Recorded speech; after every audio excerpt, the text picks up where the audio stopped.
Hi, everybody. So, I'm doing a soul rebirth journey for Yasin today. And Yasin, thank you so much for your open mindedness to share. So, this is going to be really fun getting to know your soul and learning about your energy balance.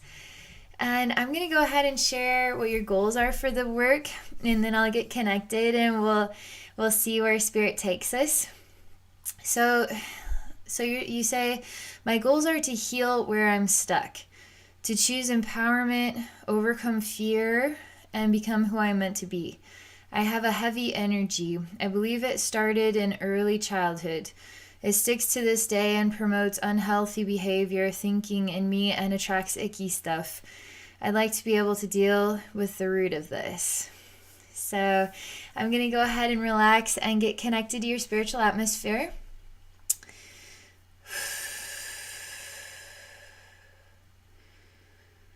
Okay, so overcome fear, choose empowerment, become who I'm meant to be, explore these heavy energies. Okay.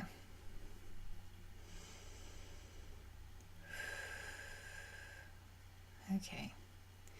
I instantly feel like something just hit me in the head, like a really flat hand, and it made me think of a police officer blowing a whistle and saying stop, like stop. But it kind of hit me in the head like that. I'm just gonna let that one be as it is because that was pretty sudden, and we'll just see where this takes us, okay? Okay, now what is this aggressive thing? Something is choking me, and there's a dog that's snarling, curling lips and really sharp teeth and red eyes, like this, and it's choking me. Gosh, it's so noisy. I keep hearing this stop, and then the police officer blowing the whistle, the dog's choking me, the snarling lips, because his mouth is really wide. It's like a lot of mouth on this dog, and it's like blah, these rippling lips going everywhere, and these red eyes, and so this is all kicking up. All these details are kicking up noise. This could be what you would define as I'm going into your spiritual atmosphere to do energy work, and your spiritual atmosphere is creating a resistance, a surface layer, sort of defense mechanism. But I'm not for sure just yet. I was just a little surprised that it just right out of nowhere. Let's just see where this takes us, okay? All right, I gotta accept it. I gotta get in with this dog here because this throat thing and this growling thing and the red eyes, there's something about intimidation. And intimidation that is, this police officer, obviously, when the police officer says stop, you're supposed to stop. So you need to follow the rules, right? So if the police officer says stop, then you have to stop. But there's something about this dog too, and it's intimidating. It's forceful. It has expectations. So the dog can't say stop. The dog can say stop by snarling and creating a fear tactic, right? And this dog, like, I got to get in with this dog for some reason, so I'm kind of going into this consciousness layer. And so I'm now snarling, and I got red eyes, and there's something really gurgly in the throat region here. And it is so noisy. It's really loud. And this loud is making it hard for me to have, like, an om moment where I feel like I'm accessing the deeper voice. I'm accessing some silent wise part of myself. And the silent wise part of ourselves, we don't ever necessarily hear it. But when our lives get really noisy or have a lot of expectations or a lot of things we have to get done, it's harder to feel access to the flow. It's harder to feel access to who we truly are inside and not who we are based on all this other stuff. So there's something about all this noise that is making it challenging for me to just breathe in from my soul, just experience my soul breathing, and to know who I am from deep down inside. Okay, anger is coming out from deep down inside now. It's you could imagine it like a cartoon where they'll take the legs of somebody and go whack whack whack whack. And I feel like it's been picked up and I'm just whacking back and forth like somebody's whacking me. But I'm also a part of the aggressive anger that is also wanting to do the whacking. So there's a lot of anger going on in here. And it's really spread out. It's crazy looking actually, because the heart portal is it's like a medallion, okay, and it's red, and there's all these veins pumping out from it, pumping across the chest, and it's like almost like you could have like Rambo arms or some sort of Arnold Schwarzenegger arms, like massive veins coming out though from this medallion. But there's something very hardened. Medallions are hard things. So the heart is supposed to be, it's fluid moving water. It's open, it's receiving, it's breathing, inhaling, exhaling. It's not a hardened medallion with like veins popping out and muscles. Like there's something really not balanced about that. But it's sort of it's like your metal or something. It's like a metal, and the metal here is fitting over the heart. But it's cold. I mean, because metal is cold. It's not a warm thing. It could warm up with your body, but this actually feels cold. It feels heavy and cold. And it's like it wants to be on fire with all this this pumping blood, but it's not. It's cold. It's actually cold and heavy, and I feel like a piece of garbage where they just stuck a tin can over my heart or something. It just feels really awful. It's like the more I go into it, the more I just like I don't know what it is that's electricity, and it's something hurting me on my upper back, up my neck, and then my lower head, and it's my hands are just sort of like, I don't know, stuck like that, and it's got a painful effect to it, frequency wise. I gotta slow all this way down because it's just like, police officer, whistle, stop, dog growling, eyes, snarling. I'm now the dog, and I'm feeling whacked back and forth, and I'm the one doing this whacking, and this heart is pumping all this energy, but it actually is really cold and heavy, and it feels like a piece of trash shoved into my heart, and I just, again, there's just this on top of this, on top of this, on top of this, and it's like, gosh, is it noisy in here. The thing about this noise, which is very interesting, it's almost like you're manifesting it, by the way. Your soul, your super intelligent, wise soul, is creating distractions for a reason, is deciding that it needs to have all of this calamity and all of this noise, because really it's trying to hide something.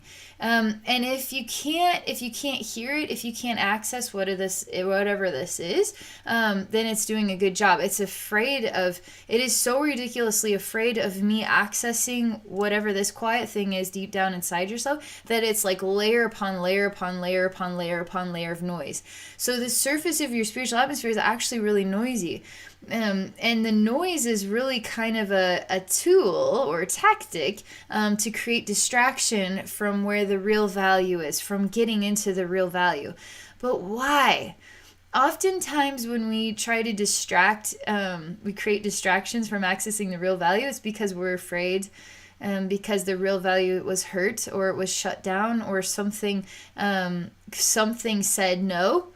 Something said, stop, you can't have that, or you can't be that, or you can't receive that. Where did it start? Was it this lifetime?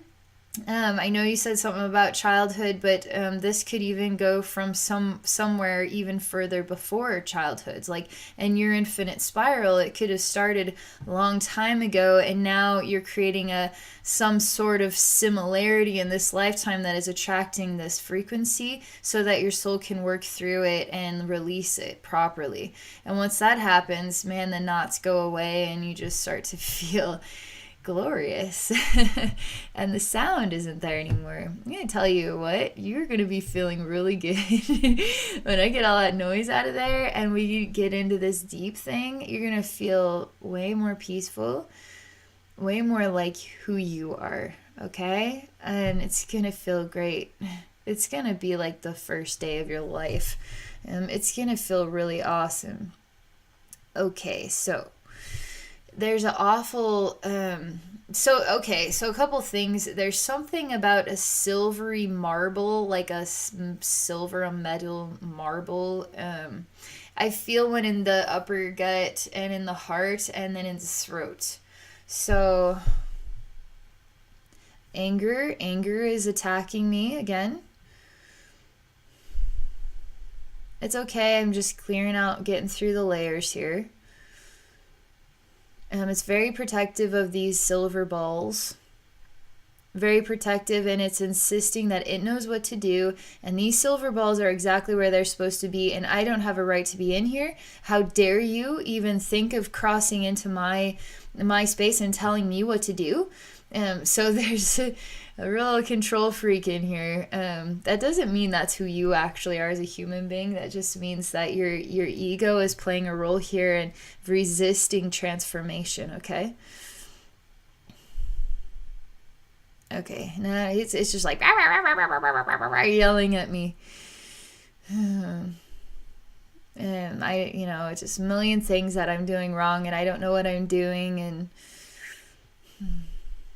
I just say, you know what, it's like a beautiful museum in here, and I just happen to notice these silver balls, and this one in the throat is, I really keep noticing this, and I just wanted to hold it. That's all.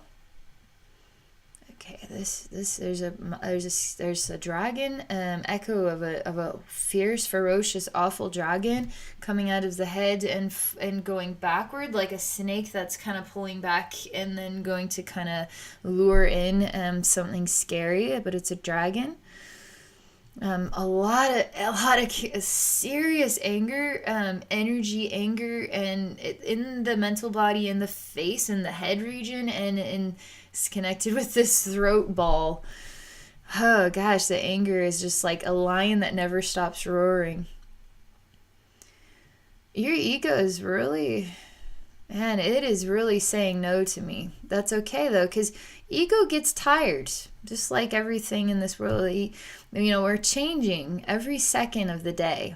And ego too can't hold on to what it was 5 seconds ago or 10 minutes ago or whatever. Ego too is changing. So it can't hold on to resistance forever. Eventually it has to stop for a moment and explore a different way. Just like we human beings, we have to do that in our own lives. I really want to hold this silver ball, and when I go to touch it and to put it in my hand, the fact that I actually can do this now is progress, but it's very uncomfortable for me to touch, and very uncomfortable for me to hold. There's something very awful and painful about it. Oh God, it's hatred, echo forever. As I am feeling something horrible holding onto this ball. Oh, gosh, it's just a little short angry man. And his voice of anger is louder than a freaking giant, and it's just like, you don't belong here, you don't belong here. This is really mad at me. And I'm just really chilled out. I'm kind of like a cool as a cucumber. Just relaxing and taking things slow.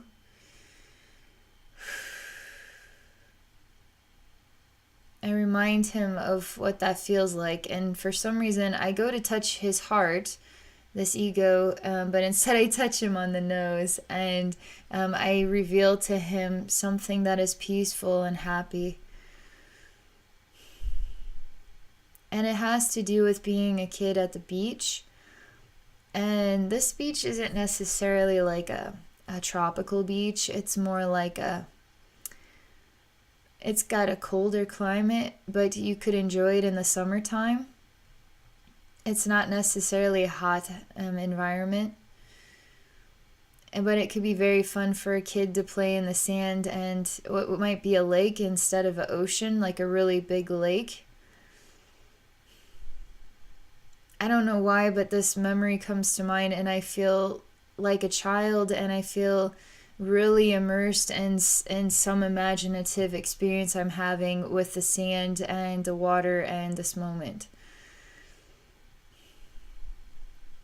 And the sunlight is just the right warmth because the air is feels cooler or it's breezier, but the sunlight makes it so it's tolerable, or it's nice. It's a nice experience.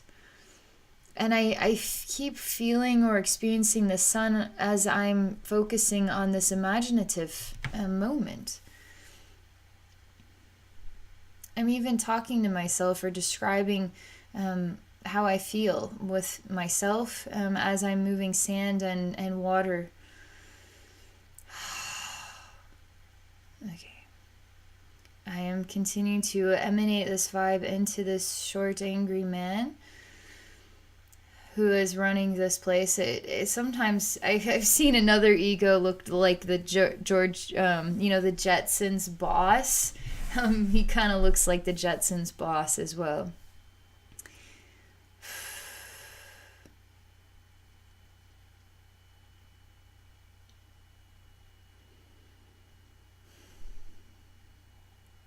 I'm starting to see there's two versions of energy here. One is it's not letting go of a lot of anger and resistance, but it feels like it's in the right, or it's doing the right thing, very much so. I mean, it's very solidly doing the right thing. So for me to convince it or to show it another way, I'm going to have to continue to work on that. The other side is it just wants tranquility, it wants peacefulness, it wants harmony, it wants sunlight, it wants childlike memories, it wants innocence. So we have two extremes going on here. So that's what I'm experiencing right now. There's a giant hand that comes in and picks up what it would be like a beach ball, but it's like a little marble in a big giant hand, and it's like a beach ball marble. George Jetson, his boss, is like the boss of George Jetson from the Jetsons. He's turning into a vicious little dog with big teeth, and instantly grabs hold, bites the hand of this giant, and just goes like this, and is growling with red eyes, is so mad. This bossy man is ripping the hand apart and is so mad and saying, how dare you take this from me, how do you and it's just on and on and on and on. He cannot stop yelling. He can't. And he's even angrier now than ever before in this dimension, because it's almost like there's a line between them. There's one line, there's a line in the sand, and on this side of the line is where tranquilness, peaceful, etc. And on this side of the line is just loud, noisy, put a stop to everything, bossiness, anger. The hand is getting ripped apart, and nobody cares about this hand. And what about this marble that is a beach ball? To the boy, it would be a full size, is a big ball.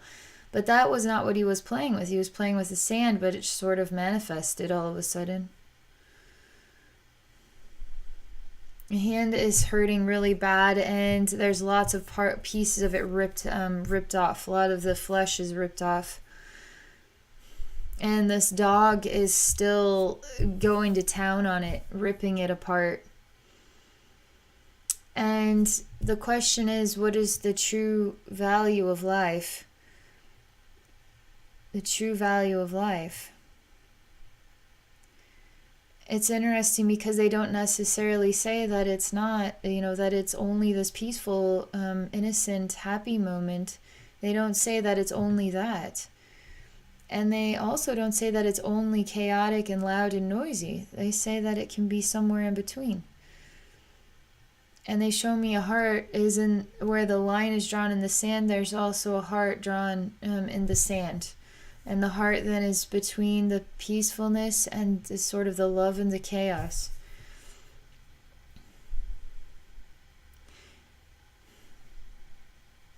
This is important. Something very unusual is happening. somehow there's versions of you that are walking from every direction. I don't know what to make of it. They just somehow manifested, and there's a man standing. He just came from nowhere. Here's another one, here's another one, here's another one, and it's like all these parts of you are starting to draw together into the center of this. I don't even know who these are. They're much softer. They're very masculine, energetically. They're wearing very plain, we have cloth garb that's even tattered and dirty. They all have bald heads, and they don't have any relationship to either side. They are not here having anything to do with the childlike, innocent, peaceful side, or this chaotic, loud, angry, rip it apart side. They're just from they just came here from their own little dimension, and why did you just come here? Who are you? What do you have to do with any of this? No, it's really random.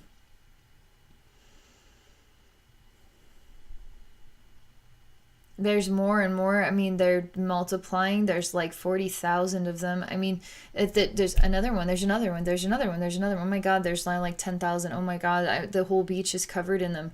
And they seemed like they're kind of mindless. Not necessarily mindless, but they aren't aware of anything that's going on right now. They don't even know why they're here.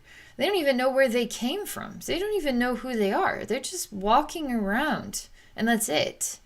They're in the middle of this. They are in the middle of this now. And it's confusing for everybody, even. Even the Jetsons guy is like, he just totally paused out and is like, huh?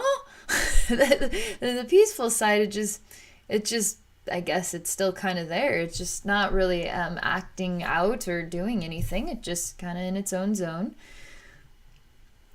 I mean, it's an infestation of these mindless drone reflections. I mean, the whole beach, there's probably now 100,000 of them. I mean, it's an infestation of them. I mean, there's so many of them. Where are they coming from? They're just suddenly appearing, and they're duplicating and multiplying, and there's so many. Before we know it, the whole planet there's going to be 8 billion of them, and the next thing you know, there's going to be so many more than that.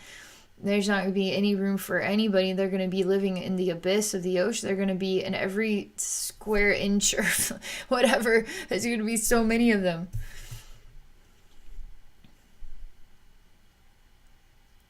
Okay, something happening here. I feel like it's coming from like around the belly button region, and something wants to like come up and out. Something wants to come up and out. And it's shaking also while it's doing this. And it just, so I'm just allowing all this to happen.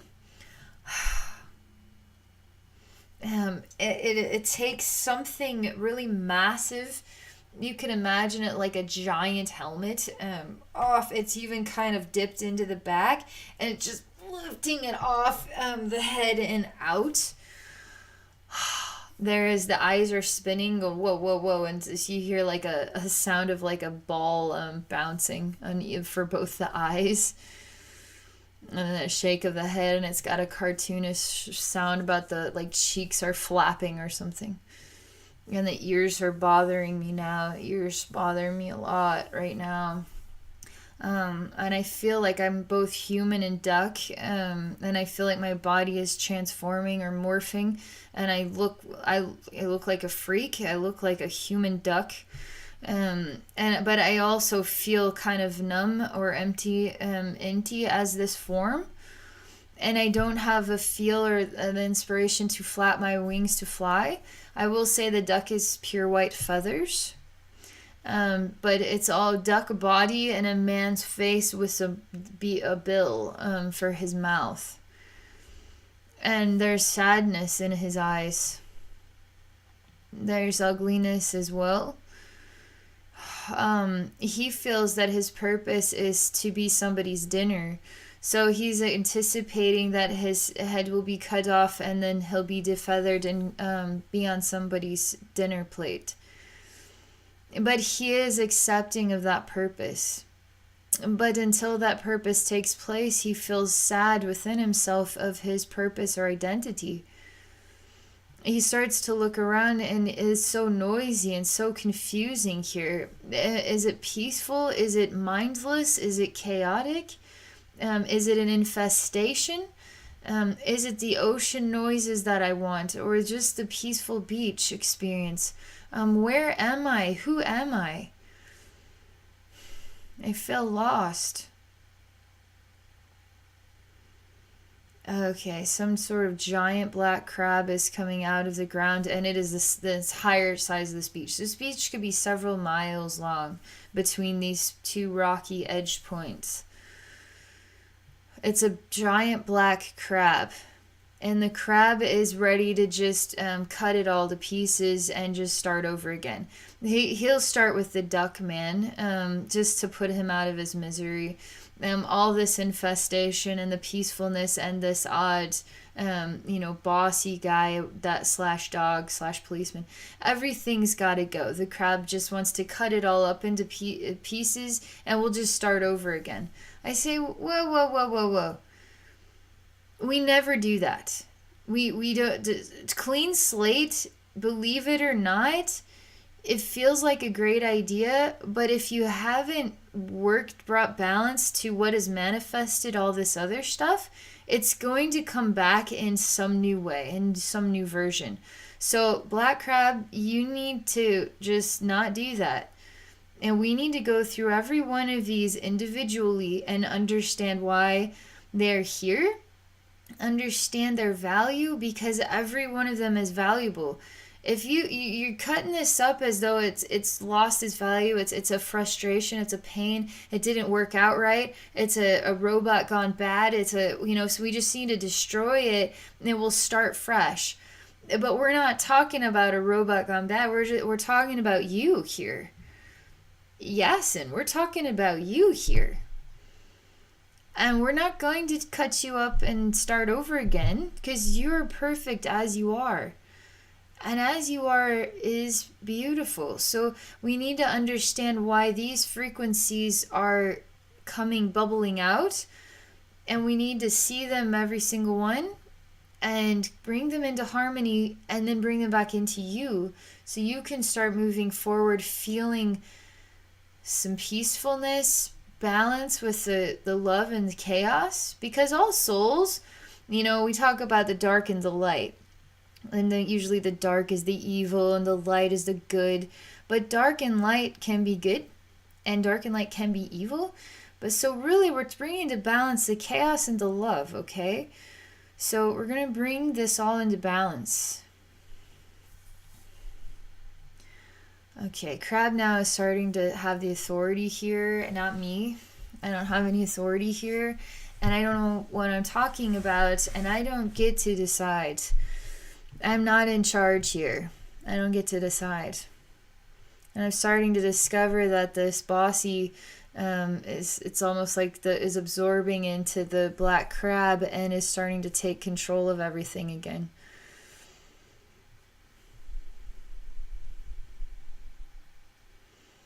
I say, what if I ignore everything here and just go beneath the surface of all of this circus charade and get to the one thing that you don't want me to get to?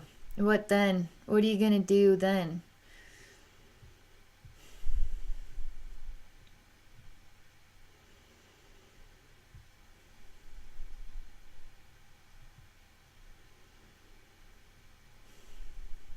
I show the black crab what I'm talking about.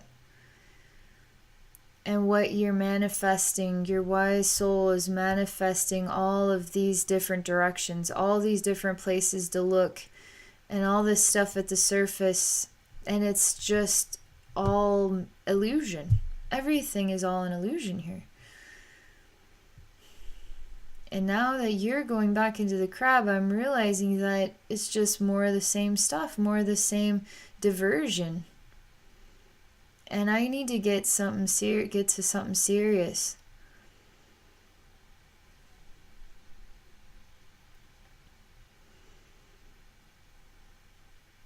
Okay, the black crab is starting to transform into a demonic force. I'm just, it's like, is this again the little birdie trying to distract me? Like, it's just the chaos. It's like it doesn't want to let go. It just wants to keep scrambling your brains.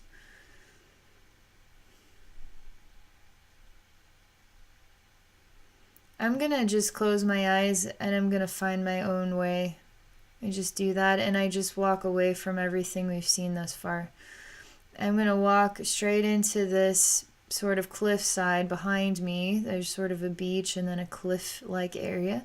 It's rocky, kind of rocky. It's like a coastal. I don't know. There could be mountains around here. So I'm walking towards this cliff and I'm opening up a portal or a tunnel into this cliff. And I'm going down a dark slide downward. Very delirious experience.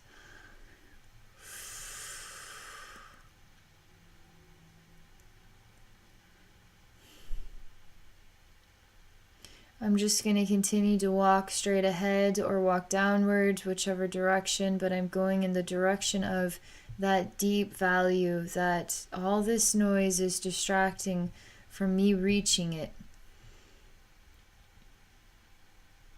I'm at peace with the noise. I'm at peace with the noise's choices. I'm at peace with everything the noise has taught me and shown me. And now I'm complete. And so now I want to explore what is deep beneath the surface of the noise. I want to find this value. Okay, there's another consciousness that is wanting to stop and talk to me along the way, but it's sort of reminding me of, again, a distraction.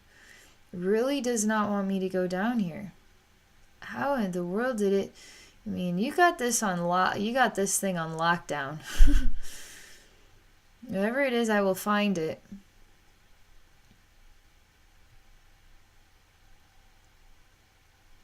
I'm thinking about the silver marbles that I also saw in the heart and the emotional gut, the upper gut. It feels like this emotional gut one plays actually, it creates a beautiful bell noise. Has a lovely sound to it. The one in the throat is sort of reminding me now of the beach ball we saw on the beach. The one in the upper gut is like it's a silver ball, but it makes an absolutely heavenly sound when it is tapped. It radiates like the most heavenly sound. It's really it's just enchanting sound.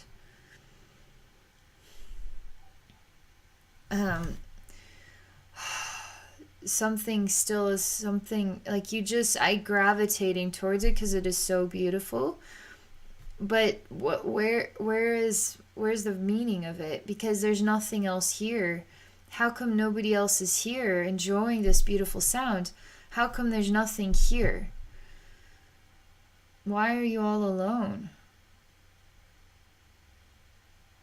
Abel's starting to just get sickly, and it's expressing a very putrid, it's got tapped and it's not sounding right, and it's sick in its stomach, and it's opening up, and a very putrid fume is flowing out of it.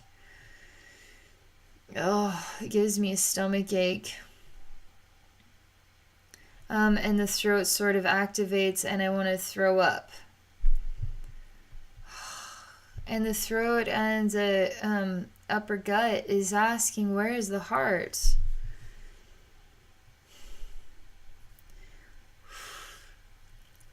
There's a pretty big energy wave there.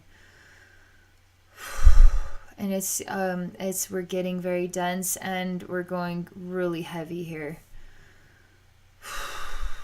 There's also somebody like a swan is on top of a swan, riding a swan that is flying in the sky. As I'm getting hit with a huge energy shift and I'm going downward, the density does create exhaustion. So You might be yawning a little bit here. Okay, we're still breaking it up. We're still finding our way down.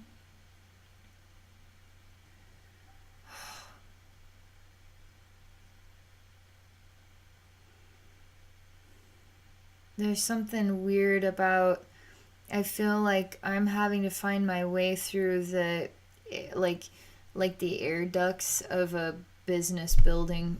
And maybe it's more like a factory or something. I don't, but I'm underground is the feeling of it. But it's a very awkwardly moving through smaller air duct type spaces, and then there's an opening here where there's just a round area, and this one of these silver marbles is just going down the hole. It's just like the golf ball is going down the hole now. And the hole is too small for me to fit. So I just choose to be the golf ball or the silver marble, and I just go down the hole then.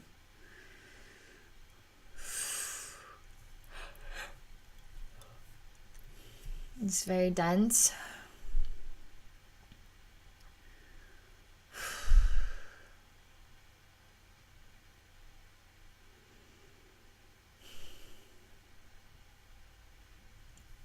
I just have to keep moving forward. I'll get through this dense part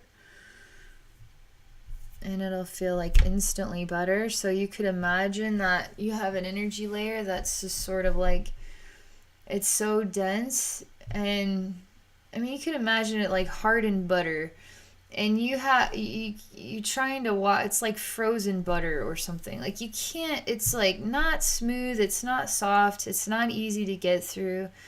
But if I can get through this, that is going to clear out so much. It's going to make things feel freer. This is like an energy block, a really dense energy block. And I can see everybody still way above me is changing. In that energy layer on the beach, it's all changing. And I'm just going to continue to move through this frozen butter space. I will make it. I'm almost through it. I'm getting to what is like the center of it all. You know, where we draw a line and then the heart is on, you know, in the center and both sides and etc. It's sort of like I feel myself gravitating to the center, some version of the center of it all. It's a little bit more breathable here. Still very dense, but it's not as dense. Nothing to see, nothing to describe, only things to feel here.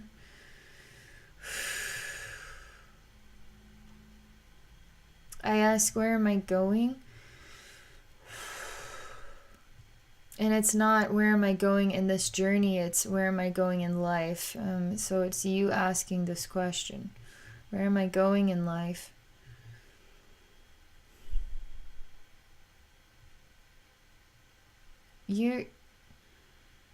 They're showing me that this whole calamity on the beach, you could define that as a totally normal thing. Can you imagine the totally normal thing and then having to do the opposite of whatever is totally normal, and that is you going in the right direction. And the messed up thing is what is totally normal is totally the opposite of whatever normal is. So if going in the right direction is now backward, it's like going towards what would make the most amount of sense. It's like a total Alice in Wonderland riddle right now. Because that is still weird, but it's also self-realizing and changing up there. And we're like an ant farm, but we are miles and miles and miles and miles and miles, a long ways away from what that was. Asking the question, where am I going in life? And they're talking about you're going in the direction away from everything you've ever known. Is the right direction. So you got to decide how you want to translate that.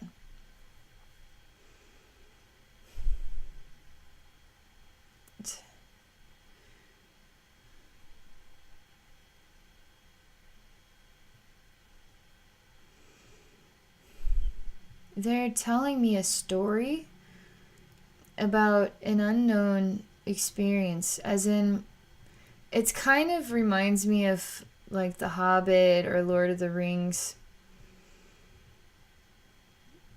But you could imagine yourself living in today's world, and suddenly you're just walking on a nature pathway, and you meet somebody who comes from a medieval time, and suddenly you are on a journey to doing the impossible, which is transitioning into saving the,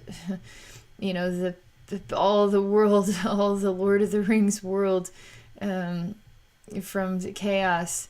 So it's like, so you go from being a totally normal person to doing the most abnormal thing, which ends up being the only thing you could have possibly done in your life. And all the while you are discovering something of the impossible.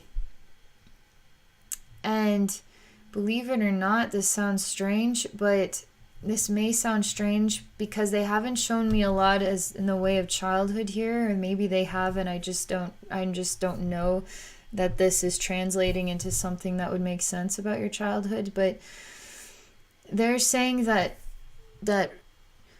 you create a certain road or pathway in order to for your soul to acquire certain frequency dynamics. So before you go into the life, however you want to look at life after death, or before you go into life, I mean, it's a very complex thing, and maybe, I mean, it's different than I think a lot of the world expresses it, but you could define it as, before you entered into this life, to make it simple, your soul said, I want to sound like this harmony by the time I'm 20 years old or something, let's just say.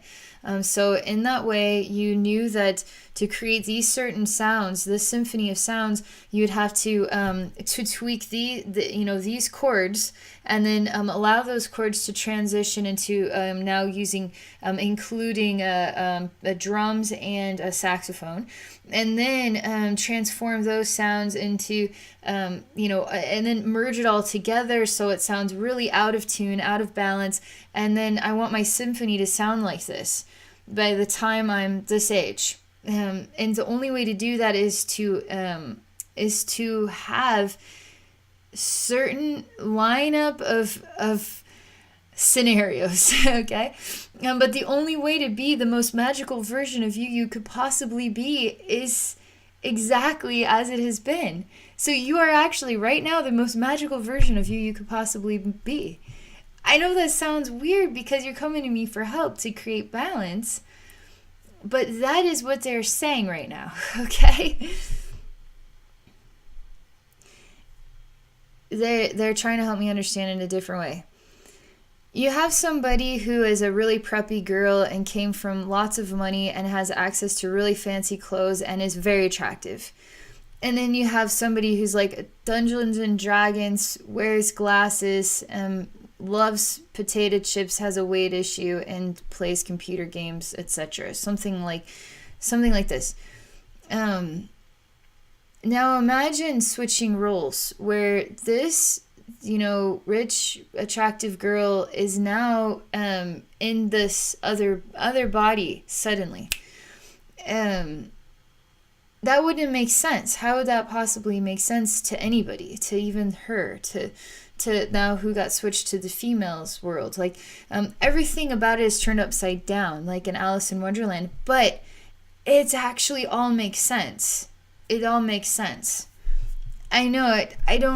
As you can imagine, this is very weird for me to try to translate the energetic message that they are showing me and expressing to me. Is very strange. But they say that you make sense right now as you are. And any idea of what you think that making sense looks like is actually not for you. If what is for you is whatever doesn't make sense, is actually for you. And they say it's going to be a much better life that way. It's going to be more enriching, more meaningful. And they say that neither this rich preppy girl or this Dungeons and Dragons guy has acquired yet an abstract reality suitable enough for your soul. Like your soul is still more abstract, and more wanting upside down experiences than the right side up experiences. And anything from childhood was a gift. Is actually everything about you is a total gift.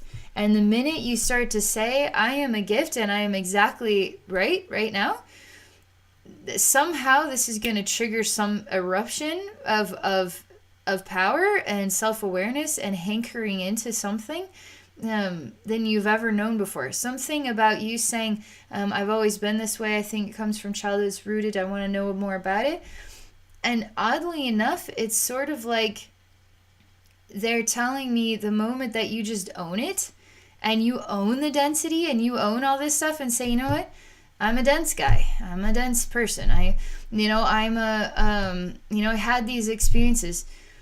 That's the moment it's all going to change. It's all going to become different. It's so weird for me to try and translate this, because even for me, how am I supposed to translate something that's like Alice in Wonderland, but not even Alice in Wonderland the story?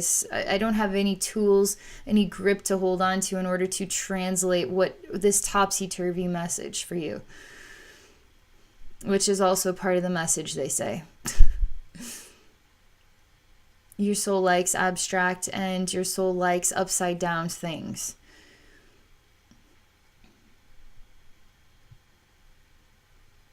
Now, after saying that, we've got something moving. There's energetic movement going on, and I'm in a weird place that looks like a spherical button.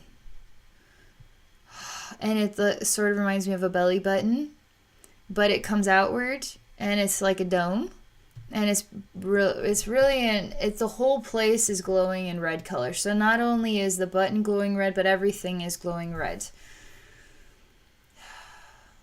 I don't experience any more of the yelling, the angry dog, the police officer. I don't experience any of the mindless multipliers. I don't experience any of the harmony that we never really get to feel enriched by. I don't experience any of that where we've come from before. I experience something that is totally new. This is, whatever this belly button thing is a big deal. And if I can somehow lift this up and out,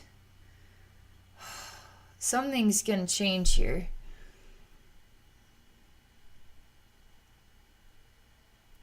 It's always the thing that I need to do that is oftentimes the hardest to do, because there's a reason it hasn't been done already. There's a reason why it's like this. And for me to just come in here and remove it or change it, it's not just gonna happen like that. I gotta connect with it or understand it more.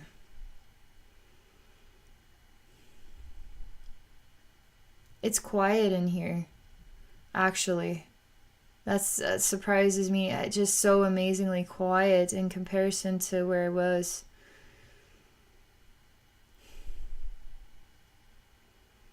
It's more like a jellyfish than a button. And it sort of gravitates up, and it has thousands of finger-like like jellyfish fingers.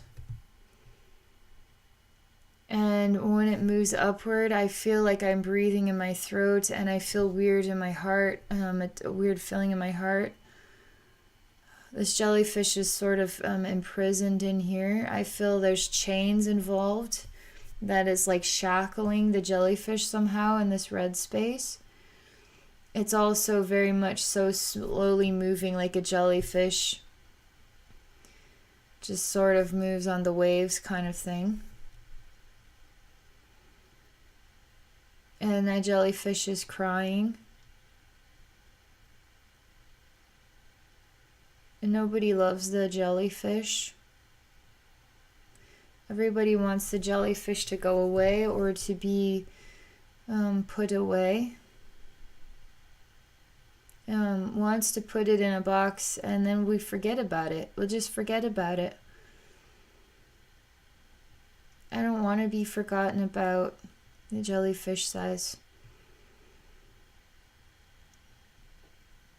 Jellyfish says nobody wants somebody like me. I could hurt you with my electric fingers. And if they touch your face, it will hurt your face very much. So I'm not good for this world. I'm not wanted. So it is safer for the world that I then be put in the box and will just forget about me.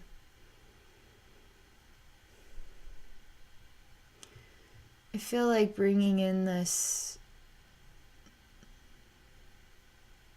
George Jetson's bossy guy. And I need him to see this part of you. Because he's part of this too. With him in here, this place is looking more like bloody tissues. You could even describe it as a baby in the mother's womb. The baby's a jellyfish, so it sort of like feels like body tissues on the inside, like a mother's womb. But there's something burning about those, like the tissues are bubbling. And I think about abortion, but the jellyfish is still in here, but it's imprisoned. And I see that the George Jetson's boss is starting to turn into black, and he's creating black all the way around, and creating black. Everything is becoming black now.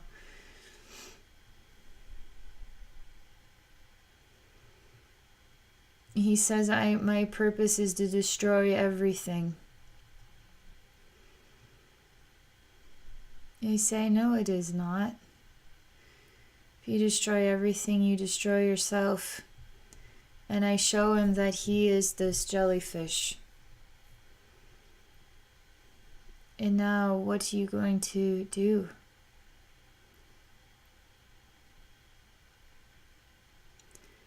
He says, I'm too ugly. There's something about the jellyfish is too ugly. It's kind of that's the best I could say.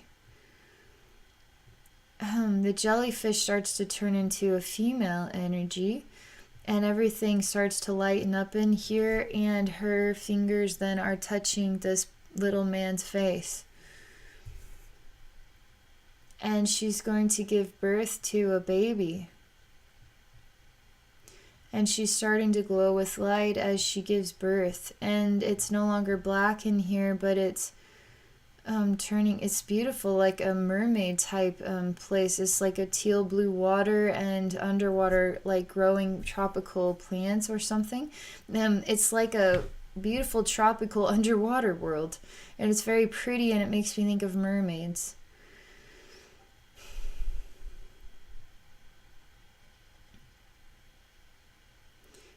He wishes, this little bossy man wishes that his anger could do something to destroy this place, but he has no power here. And this baby now is being born. And he's forced to have to love himself. And the baby reminds him too much of himself, which he has not learned to love himself, so he takes his anger out on the baby a lot of the time. He doesn't want to be a dad. He doesn't want responsibility.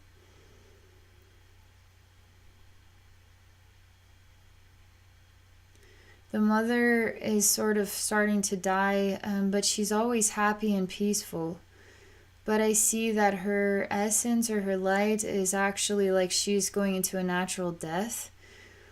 And the bossy man is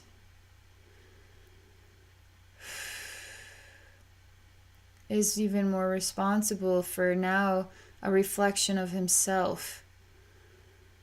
And it's too much.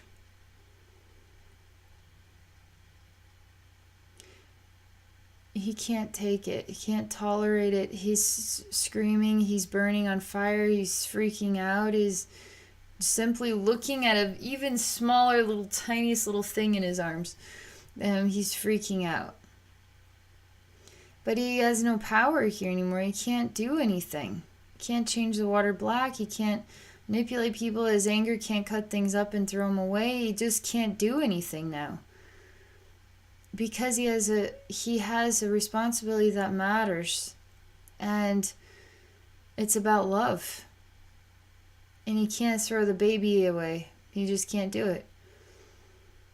He can't cut the baby up and just start over again. Yeah, he can't do that, and he knows he can't. Anything else he could do that with, but he can't do that with this baby.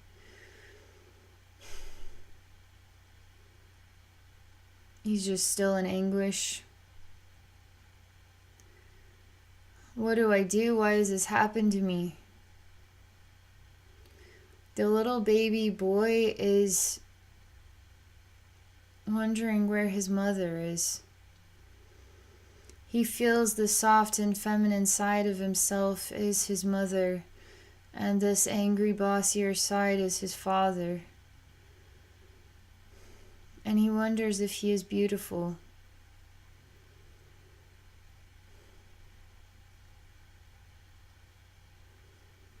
He wonders if there's love that can show him a reflection of the beautiful side of himself.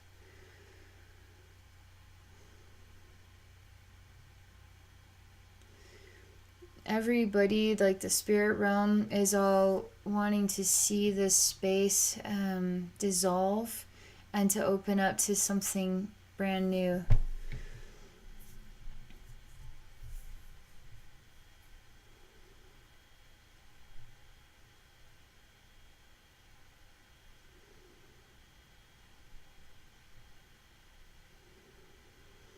It's sort of an odd message again.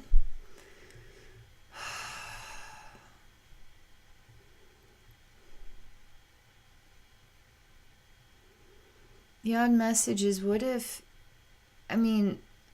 it's like, what if your life is just beginning, and what if this is the first time you've ever asked, who am I?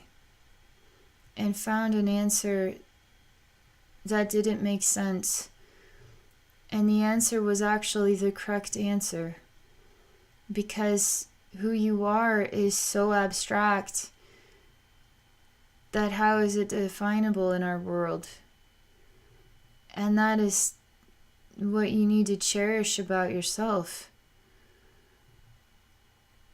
But they keep showing me an emanation of, it also reminds me of a Futurama episode, and it's a Dungeons and Dragons episode. I'm trying to remember the name of it. Well, anyway, Bender the robot discovers he has an imagination, and somehow finds a way to bend space and time, because he is a robot now with imagination.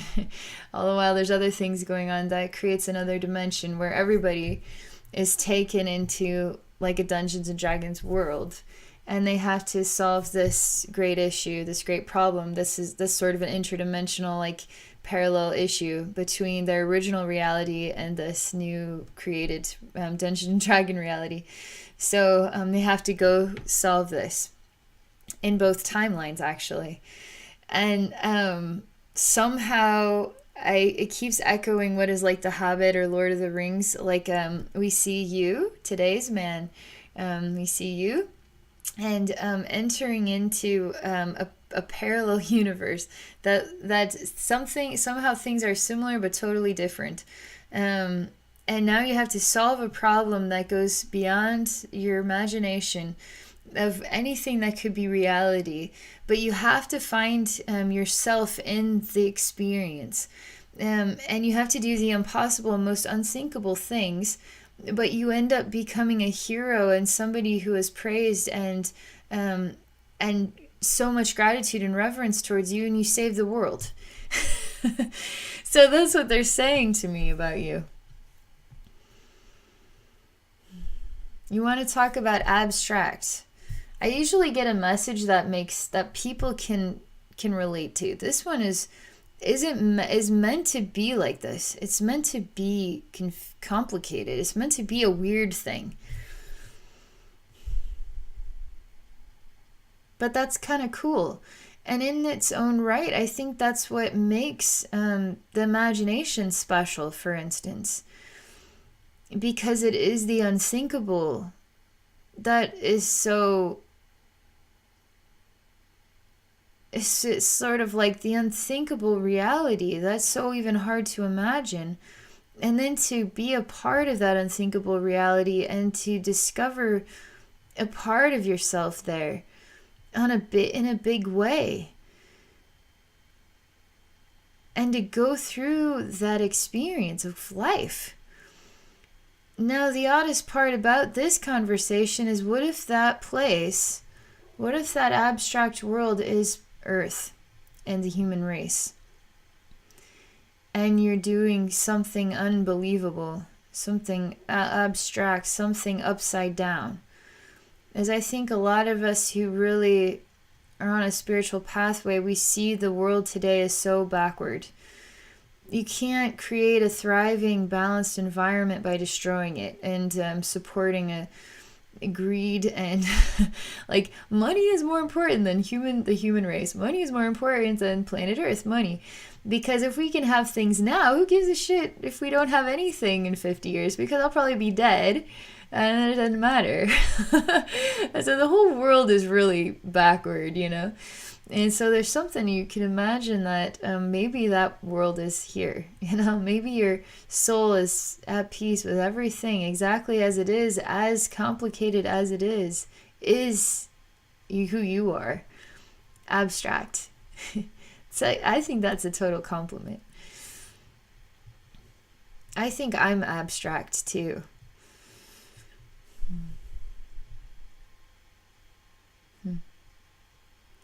Believe it or not, this whole journey and everything that we've seen and all this very strange conversation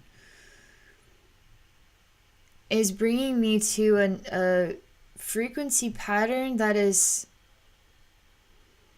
I'm just going to be myself. And of myself, and you show me what looks like a man with skin. But instead of feet, you have a flipper. But you still have legs somehow. And you're still able to walk, but like more like a penguin. And if this is me, then I am free to be myself. And I can be whoever I want to be. And if me is strange and abstract and unusual, that is actually my purpose. That is my identity. And I'm going to be that.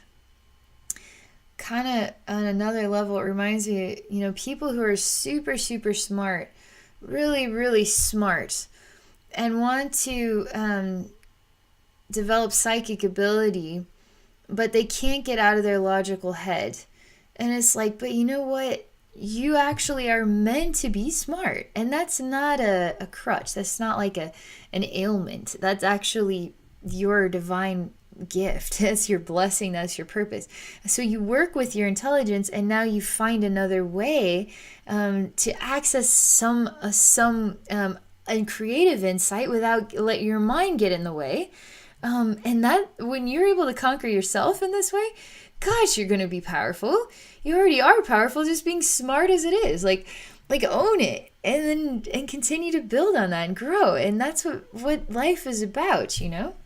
And so if you're a man that has a fishtail but no like legs and then like fins, that's what it looks like.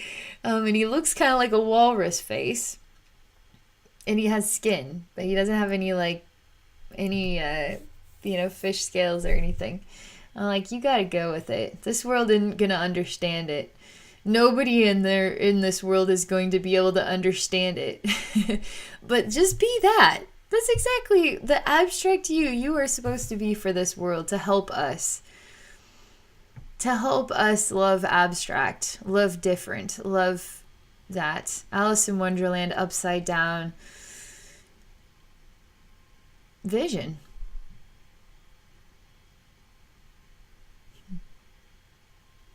it's so peaceful and it's quiet, and the bossy guy doesn't want to hurt anybody, doesn't want to hurt you, because the moment he realized he was only hurting himself, now he can't say anything because he's tired. All a long time he was yelling at everybody else, but everybody else, he didn't realize they were also him. And now he's got to let it all go, which he is very quickly. It's pretty amazing how that happened. It was starting to happen the moment the water changed color back into something very beautiful. And this birth took place. And now he's holding a reflection of himself, and he can't throw it away. He can't cut it apart and dump it and start over again. He can't, because he's destroying himself if he does that. And he's already quieting. You're going to feel ridiculously, like maybe even a weird way, peaceful. And it could even feel in a weird way peaceful. And I mean,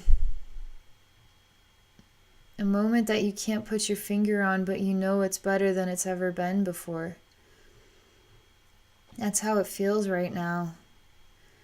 Feels like energy is moving and I am fine with it. And it's cleaning me out. And I'm not going to resist this.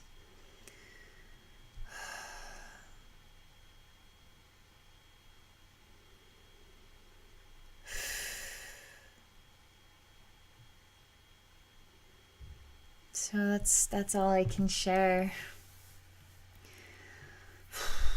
A little dizzying effect to it. I'm just gonna go ahead and step back here and disconnect from your spiritual atmosphere.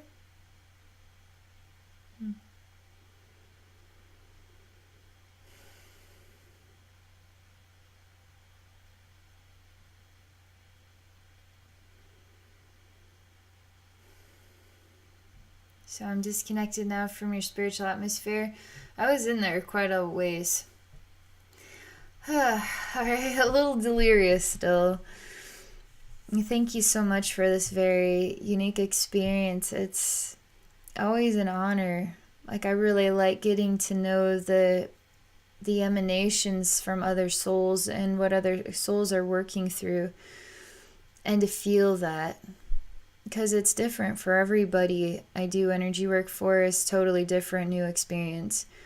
And I think the more the world can start to realize how incredible we all are, and not how we all need to be like some, cardboard cutout of what perfect is, like, it becomes such a better place.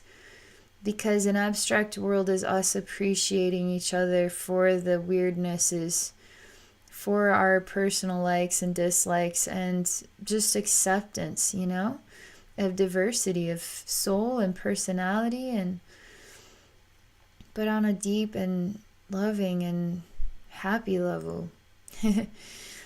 Anyway, thank you for this experience. And for those of you watching, if you're interested in exploring a session with me, please visit me at my website at abbeynormalswisdomquest.com.